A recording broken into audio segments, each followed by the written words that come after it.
Hi friends, అందరికీ నమస్తే. ఈరోజు ఈవినింగ్ కరివేపాకు పచ్చడి చేస్తున్నాను ఫ్రెండ్స్. ఇది 2 డేస్ 3 డేస్ లోపే యూజ్ అవుతుంది ఫ్రెండ్స్. చూడండి, ఫస్ట్ కరివేపాకు శుభ్రంగా వాటర్లో కడుక్కొని ఆయిల్ వేయకముందే ఇట్లా కడాయి పెట్టుకొని ఆయిల్ వేయకముందు దాన్ని ఒక 5 మినిట్స్ వాటర్ పోయేదాకా ఎంపుకోవాలి. నెక్స్ట్ ఆయిల్ వేసుకొని లైట్గా ఎంపుకోవాలి. తర్వాత అది వేగిన తర్వాత పక్క తీసుకొని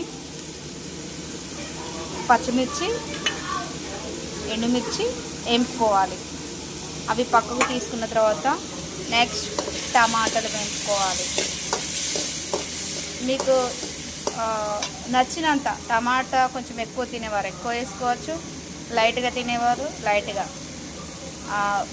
అంటే మీకు అందాజను బట్టి. కారం ఎక్కువ తినేవారు కొంచెం ఎక్కువ వేసుకోవచ్చు, కారం కొద్దిగా తక్కువ తినేవారు కొంచెం తక్కువ వేసుకోవచ్చు. ఇలా అన్నీ మిక్స్ చేసుకున్న తర్వాత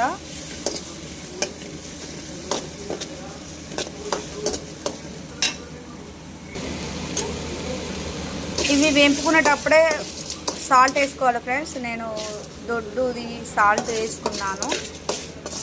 తొందరగా టమాటా కూడా తొందరగా గుజ్జు గుజ్జు అవుతుంది. అందుకని ఈరోజు స్పెషల్ అలసందకాయ కూర, కరివేపాకు పచ్చడి.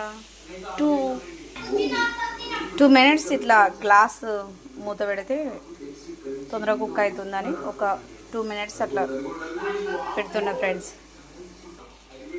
ఏ సాల్ట్ అయినా వేసుకోవచ్చు ఫ్రెండ్స్. నా దగ్గర కొంచెం దొడ్డు సాల్ట్ ఉన్నదైతే అది వేసాను. సన్నపిది కూడా వేసుకోవచ్చు.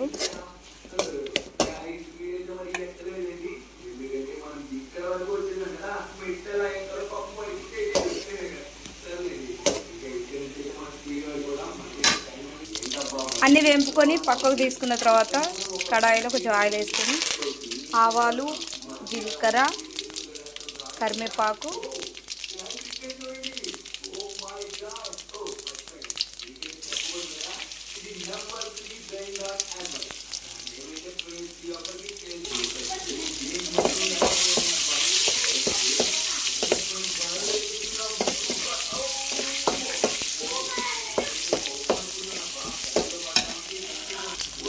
మీకు నచ్చేది ఉంటే ఇట్లా శనగపప్పు కూడా వేసుకోవచ్చు ఫ్రెండ్స్. పచ్చళ్ళు తినేటప్పుడు శనగపప్పు